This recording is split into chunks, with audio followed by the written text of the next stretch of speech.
एक युद्ध ऐसा लड़ा गया था जिसमें एक महिला उदा देवी पासी ने अंग्रेजों की नाक में दम कर दिया था। वीरांगना उदा देवी के संबंध में अधिक जानकारी का अभाव है। कुछ लेखकों द्वारा उनका वाजिद अली शाह की सेना में आना उनके पति के कारण माना जाता है, तो कुछ लोगों के मुताबिक वह सीधे वाजिद अली शाह की महिला सेना में भर्ती हुई थी। दरअसल नवाब वाजिद अली शाह ने बड़ी मात्रा में अपनी सेना में सैनिकों की भर्ती की थी, जिसमें लखनऊ के सभी वर्गों के गरीब लोगों को नौकरी पाने का बेहतर मौका मिला था। उदा देवी के पति मक्का पासी भी वाजिद अली शाह की सेना में भर्ती हो गए। वह काफ़ी साहसी व पराक्रमी थे।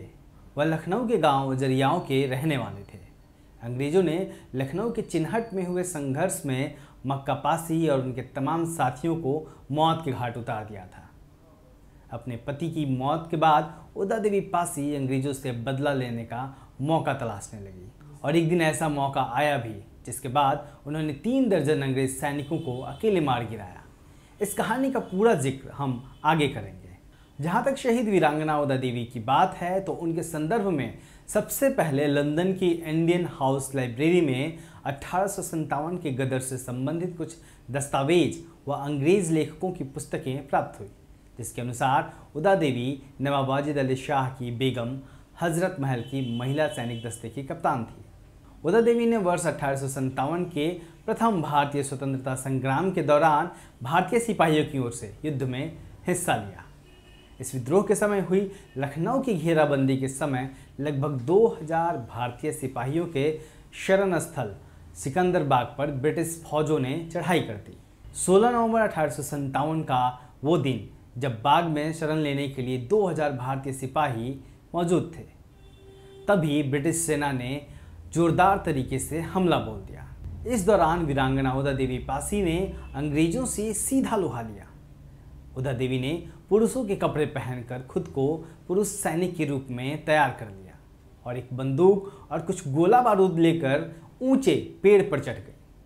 उन्होंने हमलावर ब्रिटिश सैनिकों को सिकंदर बाग में तब तक नहीं घुसने दिया जब तक उनकी गोला बारूद और तमाम हथियार खत्म नहीं हो गए।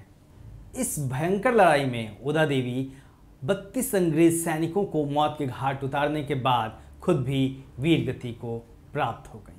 ब्रिटिश सैनिकों ने उन्हें उस समय गोली मारी जब वे पेड़ से उतर रही थी। जब ब्रिटिश सैनिकों ने बाग में प्रवेश किया तो उन्होंने उदा देवी का पूरा शरीर गोलियों से छलनी कर दिया। इस लड़ाई का स्मरण कराती उदा देवी की एक मूर्ति सिकंदर बाग के परिसर में आज भी स्थापित है। उनकी वीरता के दस्तावेज को भारतीय लेखकों ने किताबों में दर्ज नहीं किया, लेकिन उनका दस्तावेज विदेशी अखबारों में दर्ज किया गया।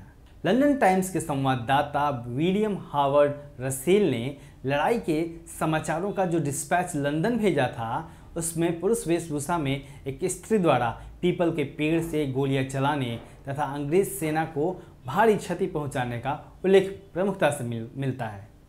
संभवतः लंदन टाइम्स में छपी खबर के आधार के बाद ही कार्ल मार्क्स ने भी अपनी टिप्पणी में इस घटना को समुचित स्थान दिया था। वो सारा जिक्र उदा देवी पासी के बारे में था। कहा जाता है कि उनकी स्तब्ध कर देने वाली वीरता से अभिभूत होकर अंग्रेज कल्विन कैम्पबेल ने हैट उतारकर शहीद उदा देवी को श्रद्धांजलि दी थी।